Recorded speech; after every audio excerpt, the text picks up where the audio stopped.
Tayo po ay dumako sa prayer for illumination. Ama naming Diyos na mabuti sa lahat, kami ngayon ay narito. Ikaw ang nagbibigay ng kaliwanagan sa amin, sa aming pagbabasa ng inyong salita. Ang inyong salita ay espiritual at kailangan maunawaan sa pamamagitan ng Espiritu ng Diyos. Kaya naman gusto naming i-express ang aming mga pag-amin sa inyo na hindi namin ito maintindihan kung wala ang pagbubukas ng inyong banal na Espiritu sa aming mga mata. Kung hindi niya aalisin ang talukap ng unbelief, gawin mo kaming malambot pagdating sa inyong salita, mapagpasakop pagdating sa inyong kautusan, at affectionate pagdating sa aming Panginoong Hesukristo. Nawa, Panginoon, makita namin ng balanse ang pangil ng inyong kautusan, na ito ang standard ng inyong kabanalan, na ito ang revelasyon ng inyong character, na hindi nyo ito babaliin kailanman, dahil ito ang expression ng inyong morality. But at the same time, makita namin na ang kautusan na ito never na naging paraan ng aming kaligtasan, sapagkat wala sa amin ang nakagawa nito. Isa lamang ang nabuhay, na nagawa at nagtagumpay sa kanyang covenant of works, ang Panginoong Hesus lamang, at sa kanyang baywang kami ay nakatali at kami ay nakabitin dito, Panginoon, sapagkat naniniwala kami ang Ebanghelyo ni Hesukristo, ang kanyang pinaghirapan, ito ang aming kaligtasan. Kaya, Panginoong Diyos, gamitin mo ngayon ang banal na Espiritu para maintindihan namin ang katotohanan ito, na ma-identify namin kung ano ang kautusan, kung ano ang Ebanghelyo. At the end, ang aming sermon ay hindi lamang isang moral sermon, kundi isang new covenant sermon, na kung saan ang lente na si Hesukristo na siyang sentro ng lahat ng bagay sa Biblia ay makita namin, at hindi lamang namin siya makita as our hope, kundi mapush kami para sa kabanalan. Maraming salamat, Panginoon, sa katotohanan ito. Itanyag mo ang inyong sarili, itaas mo ang inyong salita, at kami, Panginoon, ay alisin mo sa inyong dadaanan. Magsilbi ka sa inyong mga anak, sa inyong iniligtas na iglesia. Ang SABC ay handa ngayon na makinabang lumuhod sa inyong harapan at kainin ang tinapay ng buhay, inumin ang tubig ng buhay kay Kristo Jesus. Ito po ang aming samot dalangin sa pangalan ng Panginoong Jesus. Amen.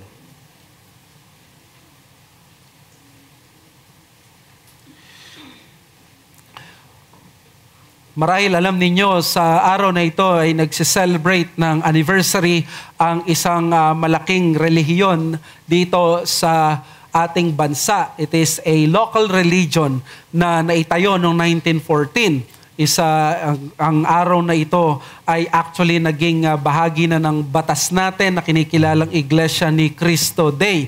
At salamat sa Kapampangan na author ng bill na si Senator Lito Lapid, na dahil doon ay hindi ko binoto. Ngunit pinapakita nito ang claims nila na sila ang tunay na iglesia just because of that claim na ang Panginoong Diyos ay bumisita sa kanilang leader.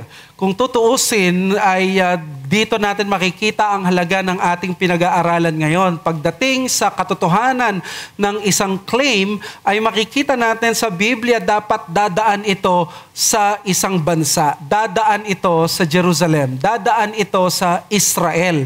Ito ang halaga ng Genesis, dahil makikita natin na ang covenant ng Panginoon ay dumaan kay Abraham, kay Isaac, at kay Jacob. Pagdating sa bagong tipan, ang Israel, they have become the oracles, the stewards of the oracles of God. In other words, sa kanila manggagaling ang tagapagligtas. Ang katotohanan manggagaling sa kanila. Ang salita ng Diyos manggagaling sa kanila. Kaya nga naman ang mga apostol, disipulo ng Panginoon, lahat sila ay mga Jewish. Bagamat hindi tayo physical Jews, naniniwala tayo sa pamamagitan ng pananampalataya sa pangako ni Abraham, tayo ay naging mga tunay na Hudyo, hindi circumcised outwardly but one internally circumcised in the heart. Sa ating babasahin ngayon, makikita natin ang patuloy na pagtupad ng Diyos sa kanyang pangako kay Jacob na pinamagatan nating reunion, provision, salvation.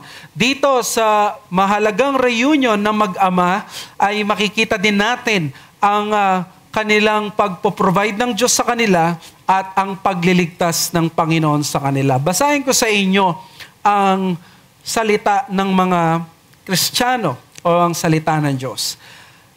Genesis 46:28 to 47 verse 12. He had sent Judah ahead of him to Joseph to show the way before him in Goshen, and they came into the land of Goshen. Then Joseph prepared his chariot and went up to meet Israel his father in Goshen. He presented himself to him and fell on his neck and wept on his neck a good while. Israel said to Joseph, "Now let me die, since I have seen your face and know that you are still alive." Joseph said to his brothers and to his father's household, "I will go up and tell Pharaoh and will say to him, 'My brothers and my father's household who were in the land of Canaan have come to me. And the men are shepherds, for they have been keepers of livestock, and they have brought their flocks and their herds and all that they have.' When Pharaoh calls you and says, 'What is your occupation?' you shall say, 'Your servants have been keepers of livestock from our youth even until now, both we and our fathers, in order that you may dwell in the land of Goshen. For every shepherd is an abomination to the Egyptians." Chapter 47. So Joseph went in and told Pharaoh, "My father and my brothers with their flocks and herds and all that they possess have come from the land of Canaan. They are now in the land of Goshen." And from among his brothers he took 5 men and presented them to Pharaoh. Pharaoh said to his brothers, "What is your occupation?" They said to Pharaoh, "Your servants are shepherds, as our fathers were." They said to Pharaoh, "We have come to sojourn in the land, for there is no pasture for your servants' flocks, for the famine is severe in the land of Canaan. And now please let your servants dwell in the land of Goshen." Then Pharaoh said to Joseph, "Your father and your brothers have come to you. The land of Egypt is before you. Settle your father and your brothers in the best of the land. Let them settle in the land of Goshen. And if you know any of able men among them, put them in charge of my livestock." Then Joseph brought in Jacob, his father, and stood him before Pharaoh. And Jacob blessed Pharaoh. And Pharaoh said to Jacob, "How many are the days of the years of your life?" And Jacob said to Pharaoh, "The days of the years of my sojourning are 130 years. Few and evil have been the days of the years of my life, and they have not attained to the days of the years of the life of my fathers in the days of their sojourning." And Jacob blessed Pharaoh and went out from the presence of Pharaoh. Then Joseph settled his father and his brother and gave them a possession in the land of Egypt, in the best of the land, in the land of Ramesses, as Pharaoh had commanded. And Joseph provided his father, his brothers, and all his father's household with food according to the number of their dependents. This is the inspired, inerrant, infallible word of God.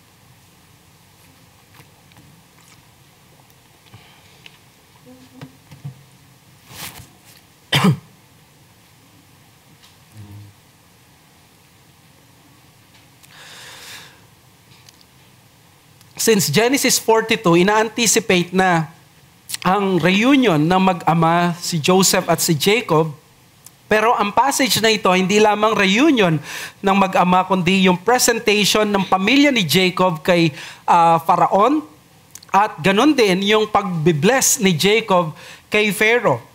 Well, we have seen na nag-decide na si Jacob na pumunta ng Egypt after being confirmed mula sa Panginoong Yahweh mismo na kalooban ng Diyos na pumunta siya sa Egypt. At dito sa Egypt, ito magiging ark of salvation nila sapagkat ang Egypt na usually na imahe ng pagdidisobey, imahe palagi ng kasamaan at ng kamunduhan, suddenly ngayon, ito ay gagamitin ng Panginoon para iligtas sila. In fact, mananatili sila doon ng hindi lamang ilang taon. According sa prophecy ng Genesis 15, they will be there ng 430 years. At ito ay naging makatotohanan, dumating ang panahon. Kaya nung isinulat ito ni Moses, ay yung Exodus people ang siyang nagbabasa o nakikinig nitong kwentong ito.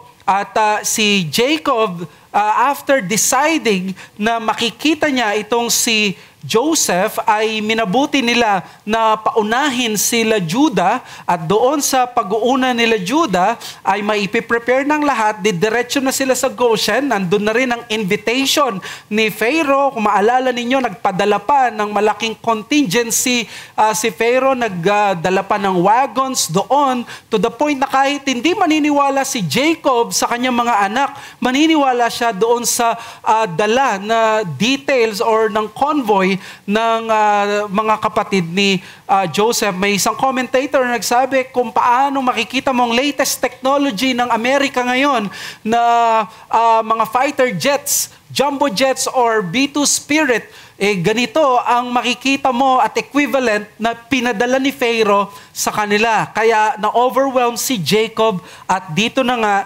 nga magkikita na sila. So, dito mga kapatid, it was the right thing to do na pumunta sa Egypt, and that would be a message na ang pagliligtas ng Diyos wala sa spesipikong lugar, kundi nandun sa spesipikong kalooban ng Diyos. Even Egypt can become the safest place in the world for the believer. And we have mentioned last week that the believer will thrive and flourish even in the hardest of places if he serves the will and purposes of God. Magta-thrive, magpo-flourish ang anak ng Diyos kahit sa pinakamahirap na lugar kung ito ang kalooban at purposes ng Diyos. Dito sa ating binasa, makikita natin ang grand reunion na punong-puno ng mga mensahe, ng mga simbolo, ng mga allusions, at hindi lamang yon ay magiging opisyal na mga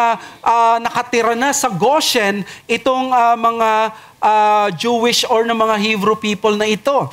Hindi pa sila formal na taga-Goshen, pero sa ating binasa ay formally ay bibigyan na sila ng land title o ng approval ni Pharaoh. Pagpapakita again, another step of the fulfillment of the promises of God. Pero dito sa passage na nabasa natin, meron ako na gustong ma-emphasize sa inyo na dito sa context na ito, ang buong mundo ay nagsasuffer. Silang lahat ay nasa taggutom. In fact, after our passage sa verse 13 ng chapter 47, ang mga Egyptians mismo ay nagugutom at magrereklamo kay Pharaoh. Yet, here are the people of God. The people in the covenant of God, the Lord was ensuring that they would not only be fed, but that they will also flourish and that they would be receiving and being dispensers of the better blessings of God.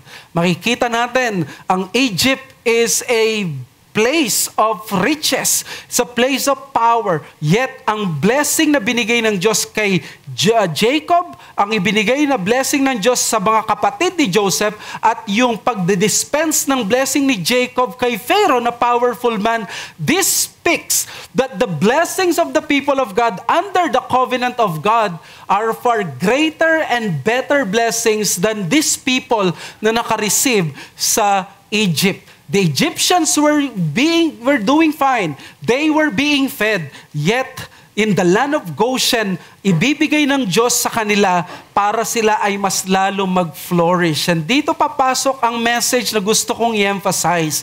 The covenant ensures that God's people are both receivers and dispensers of better blessings. The covenant ensures that God's people are both receivers and dispensers of better blessings.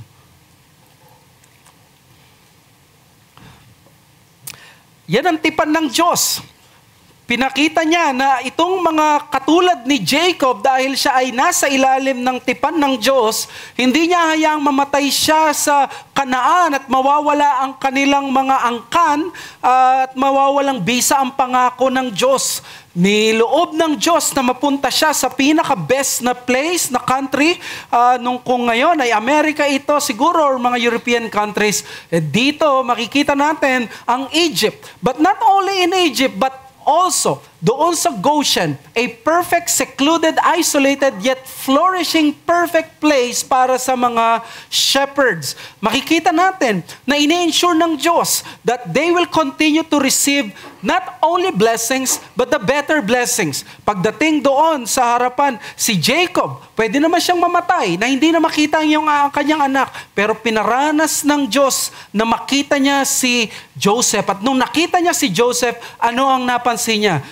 Isang bagay na kakaiba.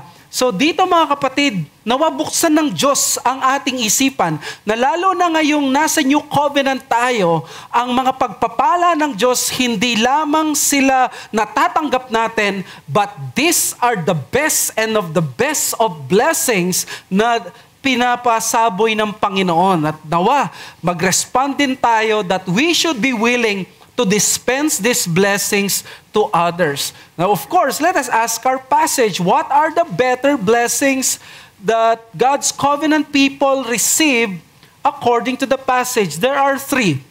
Number one, the satisfying fulfillment of promise. And number two, the special favor through a mediator. And number three, superior forms of riches. These are the better blessings na ma-appreciate natin, na nagre-remind sa atin how blessed we are and how God is committed sa kanyang covenant people because of His promises to them. Una, not only fulfillment of promise, but number one, satisfying fulfillment of promise. Sa verses 28 to 30, the long narrative of Joseph anticipates this specific event. Yung reunion ni Joseph at ni Jacob. Nakakita na ba kayo ng reunion na hindi nagkitang mga parehong ang mag-ama o mag-ina o yung magkaibigan o yung mga mahal sa buhay for 20 plus years? Nakita nyo lagi ito sa airport, nagkakaroon ng iyakan o kaya naman sa mga military na deploy sa Middle East, ay makikita mo sa mga videos sa United States kung paano ang iyakan nila. Well, this section is actually preparation for the family presentation o yung tinatawag na courtesy call before Pharaoh. Ngunit hindi natin may kakaila na may gustong idiin itong author yung almost never expected blessing na matatanggap ni Jacob. In other words, gusto niya makita natin at makita natin na si Jacob, makikita niya, mayayakap niya, at makakasama niya ang kanyang anak na 22 years nang patay, ngunit ngayon bigla itong nabuhay at least sa kanyang pananaw. Observe that the narrative sa verse 28 and 29, ginamit yung word na appearing at yung unforgettable response ni Jacob. Why don't we read that first? Yung sa Genesis 46, ang sabi niya doon sa verse 28, may ginamit na word doon na gusto kong i-emphasize. And he had sent Judah, and then verse 29, then Joseph prepared his chariot and went up to meet Israel, his father, in Goshen. He presented himself to him and fell on his neck and wept on his neck a good while. At si Jacob nag-respond siya ng unforgettable words na pwede na raw siyang mamatay. Now, let me just explain what is happening here. Nung sa verse 28, sinabi he had sent Judah, de facto spokesperson na at leader na ng narrative natin si Judah. He was tasked to announce the arrival of the family sa Goshen. Si Judah ang pinakarason ng disruption ng union nilang mag-ama. Ngayon siya ang magiging mag-aayos at magpaplantsa ng mga dadaanan ni Jacob para nandun na si Judah para pag may reunion na, at least maayos na sila doon sa Goshen. Jacob sending Judah is reminiscent nung 22 years ago na si Joseph pinadala naman sa Dothan, pero hindi na siya muling bumalik. Pero ito ngayon aayusin. Pero ang pinakamahalagang verse dito ay verse 29 na nung sinabi, Joseph prepared his chariot and went up to meet Israel, his father, in Goshen. Alam niyo ba kung anong ibig sabihin nito sa Hebrew?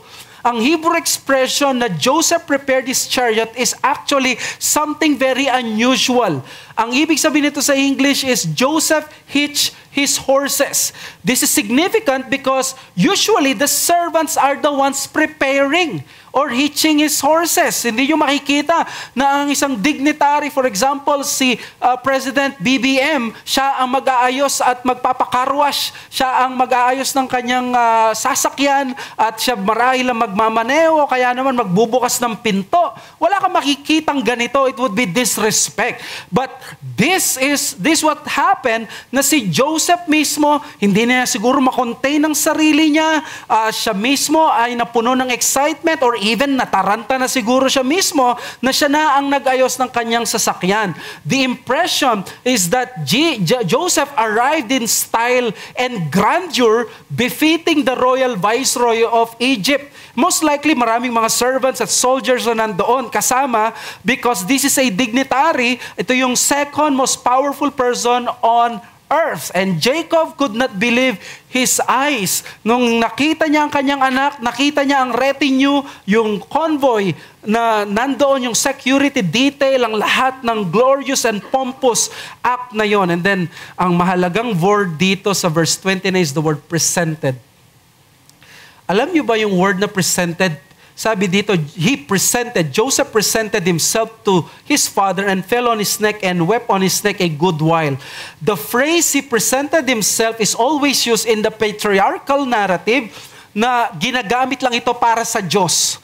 Ang Diyos na nag-a-appear sa tao. Sa Septuagint, ang Greek translation ng Old Testament, ang ginamit na word dito is exactly the word na epiphany. Yung appearing ng Diyos sa tao na sa New Testament, it's the same appearing ng Panginoong Jesus. So in its 9 times of usage, it always means theophany. But for some unexplainable reason, ang author, ginamit niya ngayon for the very first time sa Genesis, ang word na appearing, theophany, kay Joseph na nag-appear sa kanyang tatay. In other words, ang gustong ipakita dito, there's so much glory, majesty, exalted grandeur, and yung impressiveness. There is security detail and kingly protocol. Sabi ni Gordon Wenham, it draws attention to the overwhelming impression on Jacob of the power, grandeur, and graciousness of Jacob on his own chariot, attended by numerous servants. Everyone was surely looking with joy over the father and the son na after 22 years ngayon ay ito yung most touching day of their lives. At Joseph expectedly fell on his neck and wept on his neck a good while. Walang sinabi na nagsalita sila. They just wept. Magmarahan tayo dito. Damhin natin yung emosyon ng sitwasyon. This abused brother, naging fatherless, defenseless in a foreign land, he experienced almost every form of abuse, loneliness. Suddenly he realized that everything God has told him sa kanyang dream, it came true. None of the word of God fell to the ground.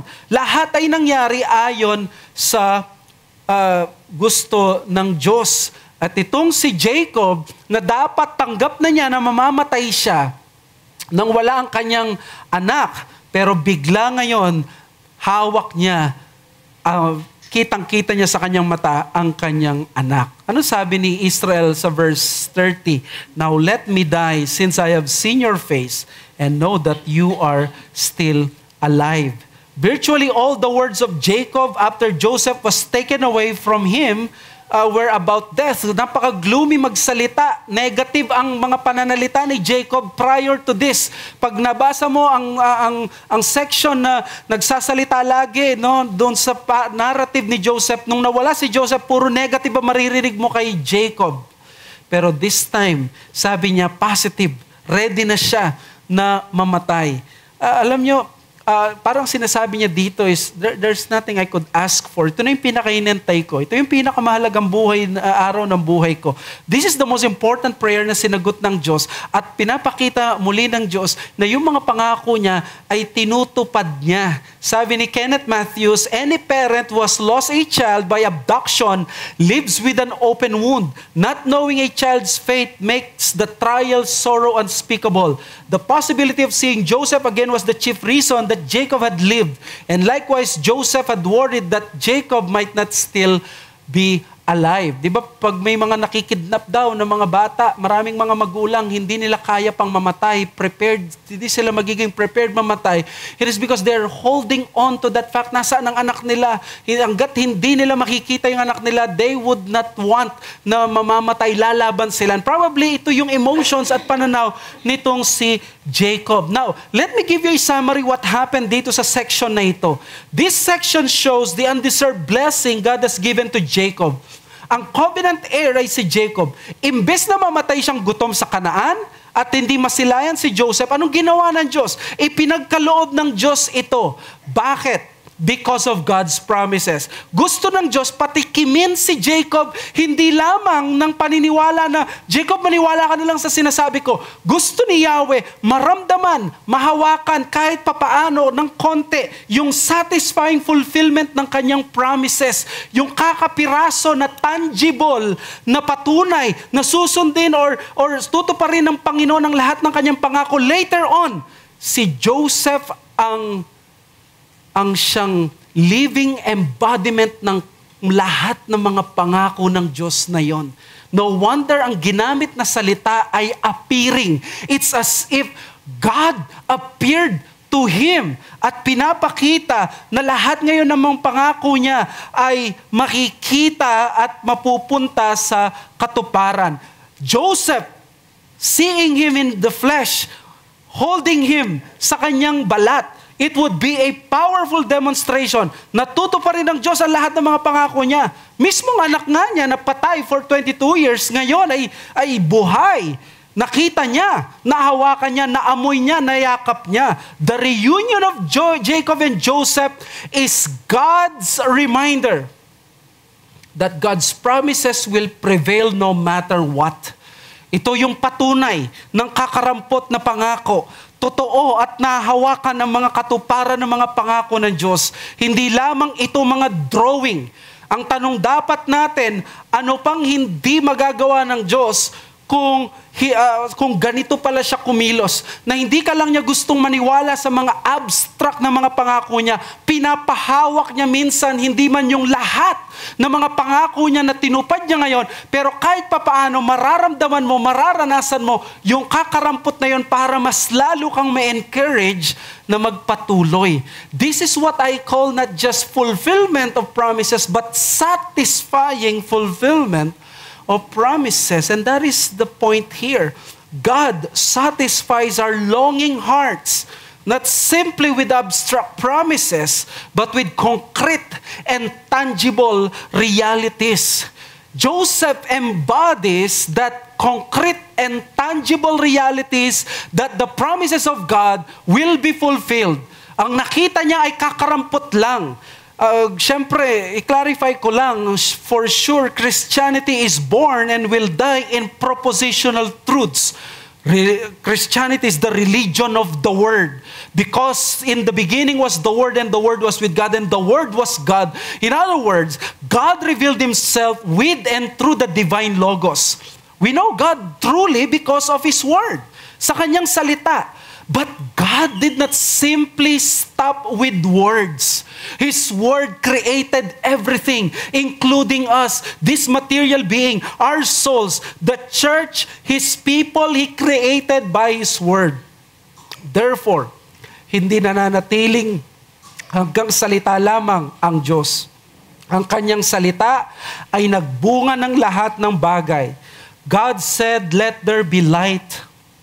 And there was light. Kaya naman, kasama sa Kanyang ibinigay sa atin ay ang konkretong katuparan sa mga ito. Hindi nananatili lamang na ideya ang mga pangako ng Diyos. Nalilipasin na lang ng panahon katulad kay Jacob na hinayaan niyang mamatay nang hindi manahawakan ng kakarampot na patunay ng pangako ng Diyos. Ipinagkaloob niya ang katuparang ito. Ang kanyang mga pangako hindi kailanman mapapako. At ipaparanas niya mismo ang katuparang mga ito. Hindi man siguro fully sa'yo o completely sa'yo while you are here on earth, yet we will have a taste of concrete reality, a piece of that reality. It is true that many of God's people did not receive fully and concretely and tangibly those which God promised to them. But that is not because of the inferiority or the failure of God, but because of not because of His inability na hindi niya kayang idala ang mga tong concrete promises na ito or maging konkreto, tangible ang mga pangako na ito. No, ang problem is not from God. It is the problem of man's creaturely nature. His life of brevity on earth keeps him from seeing and experience the seamless distance of God's promised word to God's concrete fulfillment of that word. Alam niyo ba, sa mata ng Diyos, wala naman talagang stop at bangin sa pangako niya at sa concrete fulfillment ng pangako niya. Para sa kanya is just one linear. Pinangako niya ito, matutupad ito, alam na niya. But because of our brevity of life, hindi natin ito makikita. Hindi natin makikita lahat yung mga pangako in fulfillment. Pero ang in-emphasize ko dito kung paanong si Jacob pwede na siyang mamatay na hindi niya mahahawakan si Joseph. Inalaw niyang mahawakan niya yung kakarampot na reality so that to remind him, God's promises are unbeatable. They are very reliable. Ipapaunawa at ipaparanas ito ng Diyos sa atin. Whether it was promised by God to Abraham by His word, hindi lang niya inabutan, pero gumulong ang pangako at naging konkreto ang mga pangakong ito. Naging totoo. Ang pangako ay kay Jacob ay covenant seed. Dadaloy sa kanyang dugo. Ito ay hindi na natiling salita, hindi na natiling ideya o konsepto lamang. Nakita natin, naging tunay at konkreto ito. Naging Juda ito. Pinreserve si Tamar at naging kanyang mga anak na si Perez. Pinreserve ang buong angkan ng Israel, si ang Kanaan. Pati ang Egypt pinreserve para lamang ang pangako ng Diyos ay hindi manatiling pangako na mapapako at ideya lamang at salita lamang, kundi aktwal, konkreto, tangible na makikita na natutupad. Si Joseph sa kanyang reunion with Jacob in the flesh, alive and well, ang siyang konkreto at tangible na paalala ng Diyos sa kanya na hindi nakakalimot ang Diyos. Hindi pa siya hanggang ideya lang. Hindi siya drawing lang. Maaasahan ng Diyos. Hindi ba't ganito ang gawin ng Diyos noon pa man? Ginagamit niya ang mga konkretong bagay para ipakita na totoo ang kanyang salita at maaasahan. Si Joseph mismo, ang kanyang mga buto, ang magsisilbing paalala na bibisitahin sila ng Diyos balang araw. Genesis 50 verse 25, pinapangako ni Joseph ang Israel. Joseph made the sons of Israel swear saying, God will surely visit you and you shall carry up my bones from here. Ginawa ba ito ng Diyos? Kinuha ba nila ang mga buto ni Joseph? Sabi sa Exodus 30:19, Moses took the bones of Joseph with him, for Joseph had made the sons of Israel solemnly swear, saying, God will surely visit you, and you shall carry up my bones with you from here. Ano yung mga buto ni Joseph, ilang taon doon? Bakit di nila tinatapon? Because they were the visible, concrete, tangible reminders that God's promise is active. One day they will be visited. But why does God do this? Di ba't sapat ang kanyang word at mamatay na tayong lahat? Saka na niya tuparin ang lahat. Pwede niyang gawin. Pinangako niya ito sa Genesis 3 and then mamatay na muna lahat. And then saka na ipapakita ito. Ito yung sinabi ko sa inyo pero hindi ko pinaranas ang mga konkretong realidad. Kahit kaunti. Hindi ganun ang Diyos. God is extremely good that He chose to condescend to our weakness. Alam niya ang karupukan natin. Manghihina tayo. Ang ever-reliable na salita at pangako niya ay magmumukhang malabo o mahirap paniwalaan. There will be those times that the promises of God will feel so far from us. Our hearts get cold. Our faith will waver. What God does is what He did with Jacob here. He allowed Jacob to taste a part of that fulfillment of His promises. Ipinakita niya ang Egypt, ang Goshen, and most especially His own beloved son. Di ba ganito ang kalakaran ng Diyos noon pa?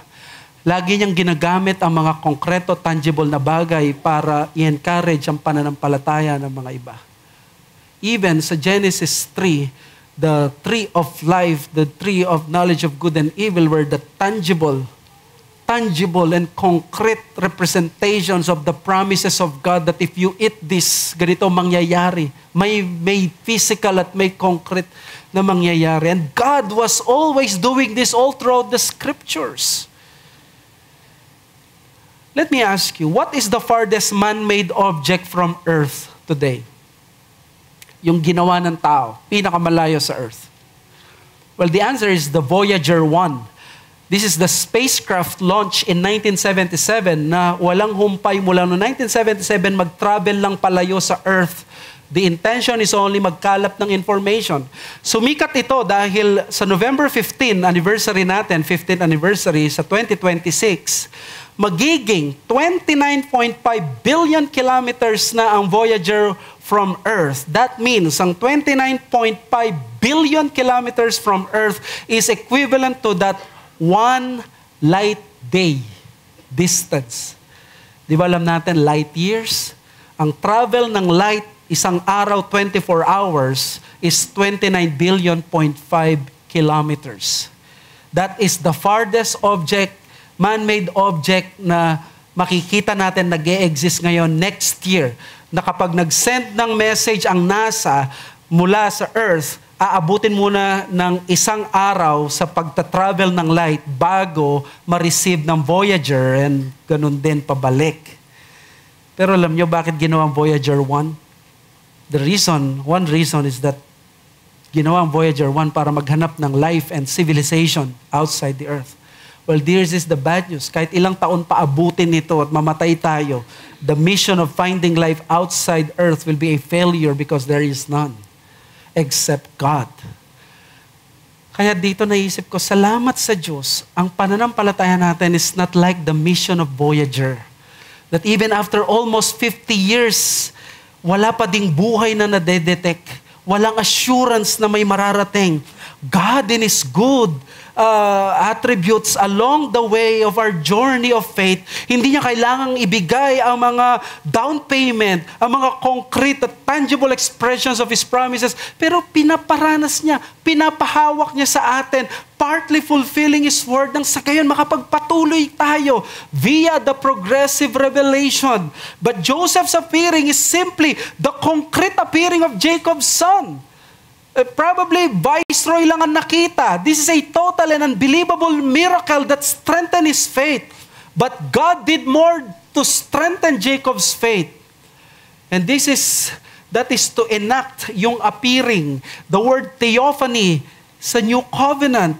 Di ba, kung makikita natin, ginamit yung appearing ni Joseph sa language ng theophany because ang gustong ipakita dito is that signal na ang nakita ni Jacob is something na ang Diyos mismo dumating sa kanya at ready na siya. Tapos na, pwede na siya magpahinga, nagkaroon ng satisfaction sa pangako ng Diyos. This is the ways of God. Yung appearing, yung theophany, pinapakita niya. And in the New Covenant, Paul called this in Titus 2:11, for the grace of God has appeared, bringing salvation for all people. Yes, the incarnation, ang concrete at ang tangible reality when the Word, the divine Logos became flesh. Concrete, tangible flesh. There, the grace of God has appeared to us. Not simply a Joseph who reminded us of the promises of God that are still in effect. But God gave us that greater Joseph who gave us actually the real salvation that we have been waiting for. Siguro inisip, paano ko naman ito nakuha? Hindi ko ba alam kung anong response ni Jacob? Anong response ni Jacob? Now, let me die since I have seen your face and know that you are still alive. Familiar ba kayo sa words na yan? There is someone in the New Testament who quoted the words of Jacob. It is called in church history Nunc Dimittis. It was quoted by old Simeon na hindi siya mamamatay-matay hanggat hindi niya makikita ang Messiah ng Israel. Si Jacob, ang nakita niya is his son Joseph, and he felt that he saw the salvation of God, the realization of the promises of God. Later on in that same covenant, the Lord, Simeon, would see Jesus, the greater Joseph, at sasabihin niya, let your servant now dies because he has seen the salvation of Israel. Jacob saw his son Joseph and saw the temporal Savior of Egypt. Simeon saw Jesus, the true Savior of the world. Let me challenge you, brothers and sisters, fill your waiting years for God's promises, not by clueless drifting, but by anticipating the concrete. We are all in a pilgrimage. We are all waiting for the promises of God. But I guess, isang temptation sa atin, we will just drift. But you know, the Lord has given you a lot of promises. But despite that, you still find yourself weak, cold. Bakit? Because your mind, your soul, your heart, your faith, they tend to forget these promises. Parang malayo, parang di makatotohanan ng pangako. Parang sa una mainit, makikita mo totoo. Pero later on, lalamig, masasanay, na parang walang dumarating at okay lang yun, okay na ako. But you see, diyan ka nadideceive ng kaaway because you don't notice na nananatili ka lang sa iyong spiritual life at di ka lumalago at nagpo-progress. Hindi mo nakikita yung mga pangako ng Diyos. Increasingly, hindi mo nakikita ang Panginoong Yesus increasingly beautiful and gracious. Kaya ang unang challenge ko, nagdududa ka ba sa mga pangako ng Diyos o sa Diyos mismo? Kung si Jacob ay nasatisfy sa tangible reminder na maasahan ng Diyos, ikaw pa kaya na nasa New Covenant? When you don't need to meet another Joseph or to wait 22 years to know that God's promises are still active. You can only look at the cross. In the greater Joseph, when he appeared to us in the flesh, God was saying all promises in Christ are yes. Ang ibig sabihin ng yes doon ay sure ball. Iniisip mo ba kung makakaya mong matapos ang race na ito with all those difficulties, temptations? Di mo alam, ma-finish ko ba yung race like John MacArthur?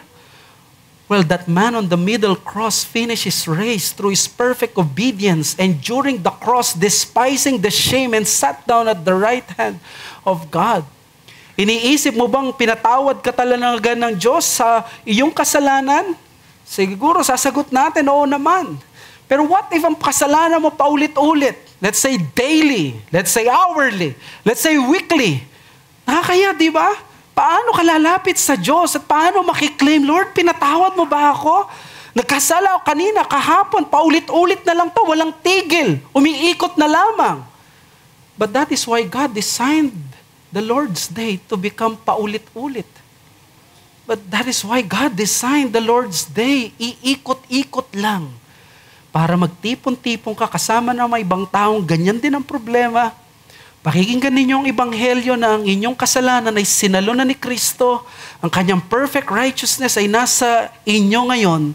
Pero ang konkreto, tangible na makakapitan ko when my sins overwhelms me ay ang paulit-ulit na kasalanan na totoong napatawad na is one of those powerful reminders, the bread and the cup of the Lord's table. There, the tangible, the concrete reality of my sins have been forgiven. Kapag binali yung tinapay, ibig sabihin, something was broken from a hole. Pag nakita mo yung inumin, pinor out, something from hole has been shed yung blood. Something from a perfect person kinuha sa kanya. Why is that? Bakit ulit-ulit ang ginagawa natin? Well, that is to show you in a tangible and concrete manner that your sins are indeed forgiven in Christ. Kahit minsan hindi ka panipaniwala sa iyong sarili. The forgiveness of sin, not just fulfilling the promise, but more satisfying sa pagfulfill ng promise. Sa mga bisita namin, there's only one that can satisfy the longing of your heart. And He is concrete and tangible. Jesus Christ, who offers His gospel, His body on the cross to everyone by putting their faith in His person and His work. His death for you, para sa iyo yan. At kung ikaw ay wala kay Kristo, lumapit ka sa Kanya ngayon. O kung ikaw ay miyembro ngayon, may pangako ka bang hinihintay? May panalangin ka bang hinihiling ng kasagutan? Don't just drift in nothingness. Huwag ka lang sumunod sa agos, intentionally thinking of those promises and find, sasabihin mo, okay lang, kahit di ko na maranasan, totoo naman. Yes, totoo ang mga pangako na Diyos kahit di mo maranasan. But why not think deeply? Why not observe the providence of God? There are those concrete answers, the provisions of the providence of God that He has not forgotten you. Bakit bulag ka? Yung mga pangako, mga prayers mo, nakala mo hindi sinasagot. Sinasagot na pala ng Panginoon unti-unti. Don't you think Jacob prayed and longed for Joseph na makita niya minsan? Of course. Pero unti-unti, sinasagot ng Diyos. Baka yung iba sa inyo, may hinihintay kang panalangin ng trabaho. Wala ka mang konkretong hawak na gusto mong trabaho ngayon, pero baka may ibang konkretong bagay kang ginagawa na mas kapaki-pakinabang.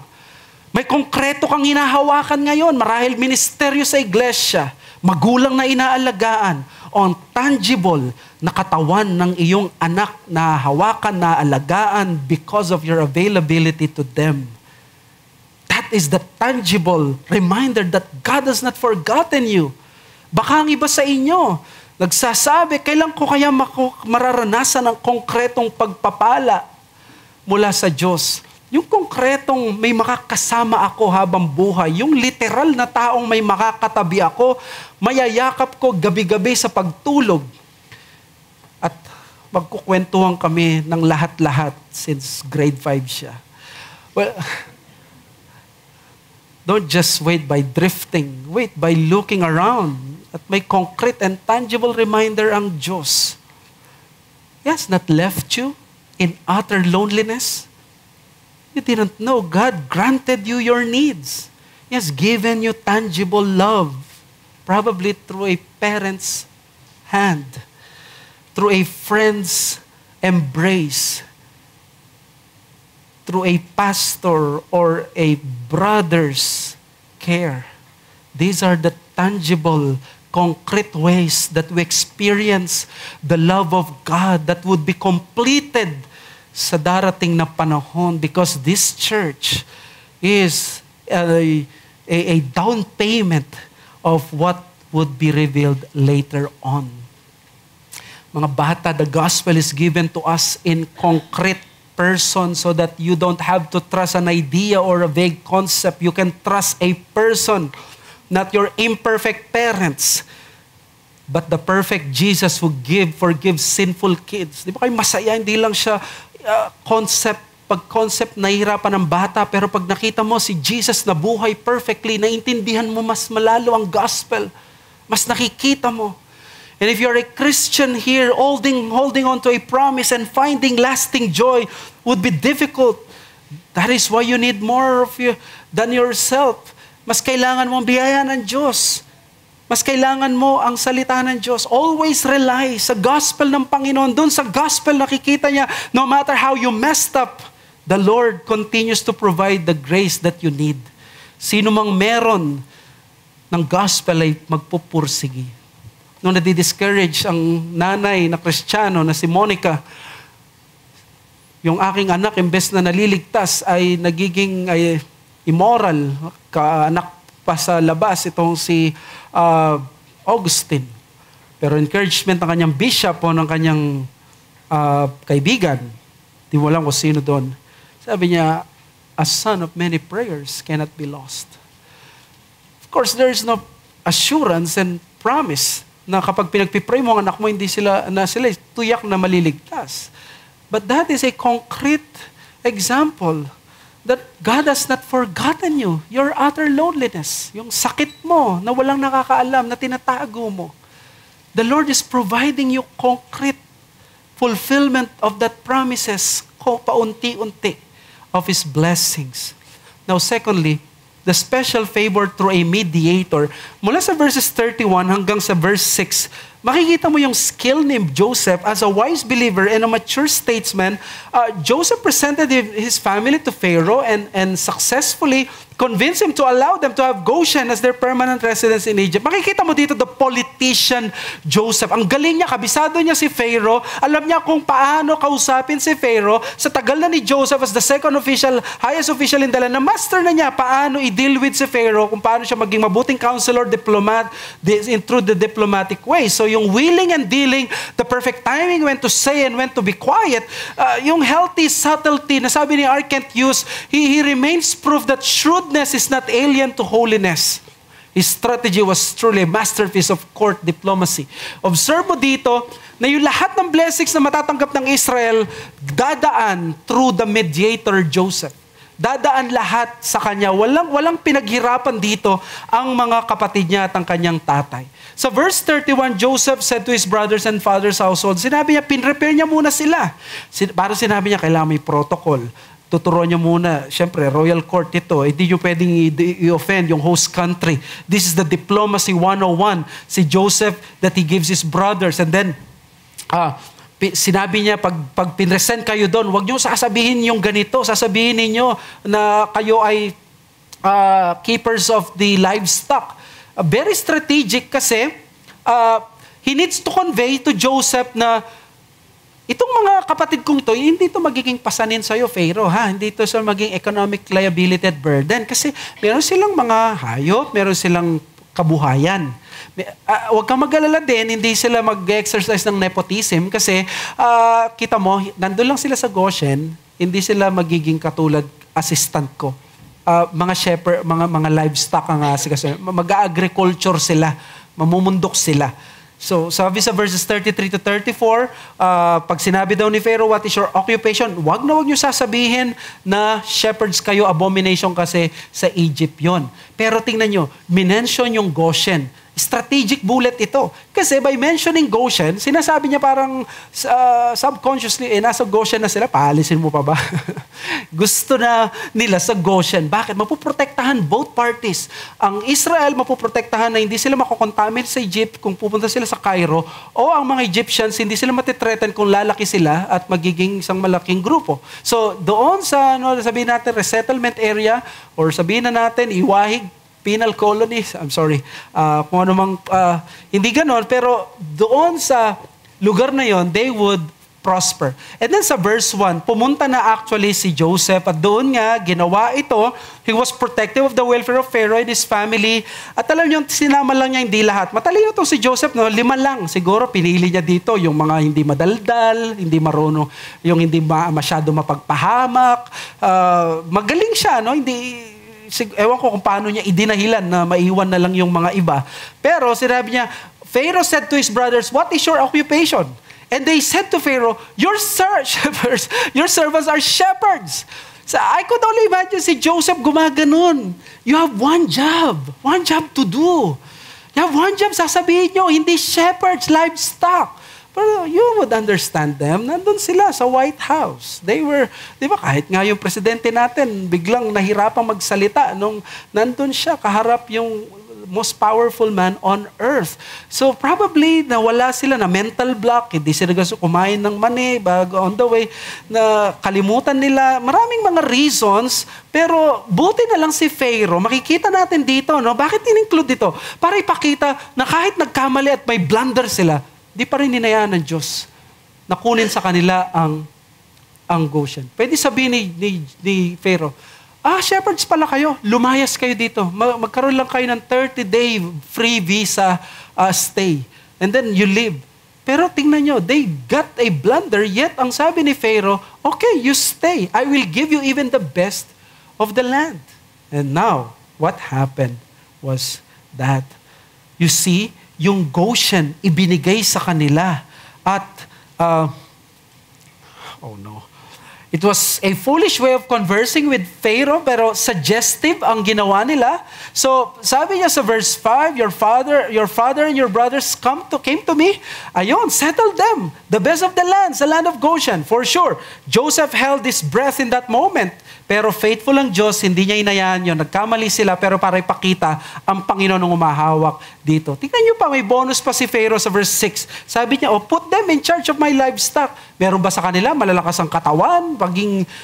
Maging side hustle. Baka gusto nila ng second job. Gawin mo silang assistant dito sa royal cattle ko.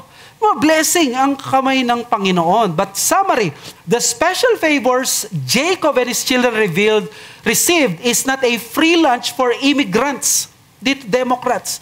They were all acquired behind the accomplishment of Joseph. He learned how to be shrewd politician and a faithful saint. At lahat ng blessing nila dito, it was always through that mediator. And I think that is a lesson na dapat alalahanin natin. When God provides and takes care of us, let us not forget, it is not because magagaling at masisipag tayo, but it is because all through the covenant mediator. That's the point. God's people achieved nothing of their own except through the mediator of God's covenant. That is how God works through the beginning, always through a covenant, someone mediating for us. Paanong walang anumang na-achieve, na-earn ang kapamilya ni Joseph except their almost blunder. Ganon din ang mga mananampalataya. Every good thing they have right now is through that Joseph, kapatid nila. At ang mga mananampalataya, everything we have is through the greater Joseph was provided all the access to the Heavenly Father. Their only contribution is not an almost blunder, but the true blunder called sin. In the words of Jonathan Edwards, it is the sin that made it necessary, the salvation of Christ. And look at that, kung paano ang paghihirap at galing ni Joseph ang ginamit, ganun din tayo bilang mga mananampalataya. Puro galing at biyaya lamang ng ating mediator. Bakit tayo buhay ngayon? In this world, our provisions come not from our strength, but from someone else's strength. Believers are foreigners and they are just sojourning. They cannot behave in a way na parang sila ang may likha sa sarili nila, na may gawa sa tagumpay nila, na silang susi sa magagandang bagay na nangyayari sa kanila. No, kung paano ang Israel, the people of God dito, walang ginawa sa kanilang sarili, so we are also sojourners, pilgrims in the world. And the only way how to deal with it is always through Joseph, through the mediator that we have in the new covenant, the greater Joseph, Jesus Christ. We need His Word, His Spirit, and His grace. Pagdating sa new covenant sa 1 Peter 2:11-12, sabi ni Peter, Beloved, I urge you, as sojourners and exiles, to abstain from the passions of the flesh, which wage against your soul. Keep your conduct among the Gentiles honorable, so that when they speak against you as evildoers, they may see your good deeds and glorify God on the day of visitation. Ang tanong, namumuhay ba tayo as identifiable people of God, or nag-assimilate na tayo sa Egypt, sa mundong ito? The way of the mediator is this, sabi sa 1 Peter 2, abstain from the passions of the flesh. Iba kayo. Ang Israel, taga Goshen, ang mga mananampalataya through the new creation. We war for our souls. Also, tinuturuan din tayo dito sa Matthew 10:16. Naggamitin natin ang wisdom natin pag nakikipag-usap tayo sa mga unbelievers. That is the wisdom of Joseph, and the wisdom of the greater Joseph is in the new covenant. Behold, I am sending you out a sheep in the midst of wolves. Be wise as serpent and innocent as doves. Ang tanong ko sa inyo, do you behave with wisdom? At times, sa mga Kristiyano, they are the most gullible people on earth. They mistake faith with gullibility, compassion with empathy, and spirituality with ignorance. Marami sa mga Kristiyano hindi marunong makipag-usap, makipag-deal with sa mga unbelievers sa mundo. Hindi tayo pwedeng innocent lang na parang doves or else people will abuse us. Hindi rin tayo pwedeng maging subtle lang or else we will be perceived as like the politicians. We need the wisdom of our mediator, the new covenant wisdom. Di ba ang sheep, napaka-stupid daw nila, powerless sila, they cannot protect themselves. Pero ang isang bagay na katotohanan is this: sheep always need the shepherd. So the challenge is, since everything you need doesn't come from you, do you depend on the mediator? Do you depend on someone who has really the power and the authority na pagandahin ang buhay mo at ayusin ang buhay mo? Sa pakikipag-deal with mo sa mundo, do you have the spirit of the mediator or you just go with the flow? Sa pakikipag-usap mo sa mga unbelievers, do you have wisdom of Joseph? Baka dinadaan mo lang lagi sa ignorance, so hindi ka makausap ng maayos because you are so heavily minded that you are of no earthly use. Lahat na lang dinadaan mo sa spiritualidad. Wala ka sa ayos at wala ka sa tamang sitwasyon. Sabi ng Proverbs, a word fitly spoken is like apples of gold in pictures of silver. Wisdom tells us to speak and what to speak. Dinala ka ng Diyos, saan ka man ngayon? Nasa pamilya ka ba na may mga unbelievers?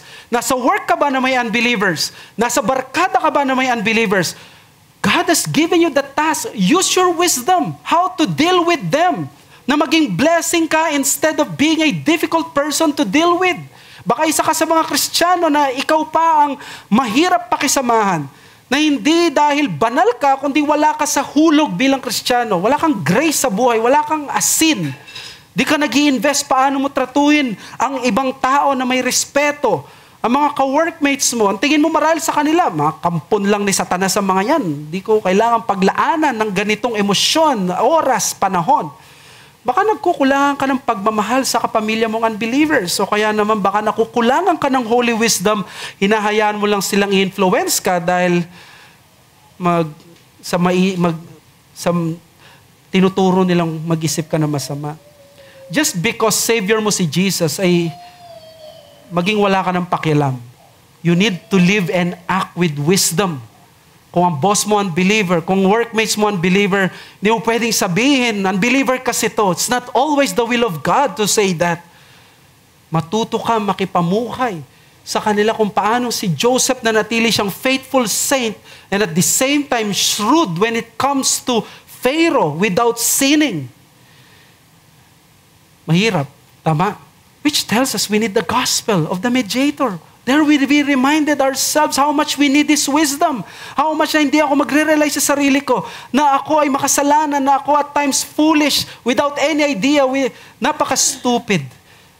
Kailangan ko ang biyaya ng Diyos. At kung ikaw ay nandito, wala ang biyaya ng Diyos sa iyo, lumapit ka. At kung ikaw ay alagad ng Diyos, matuto ka. Nakatulad ni Joseph, or mostly, greater Joseph, humingi ka ng wisdom sa Panginoon. That you would be innocent as doves, but subtle as serpents.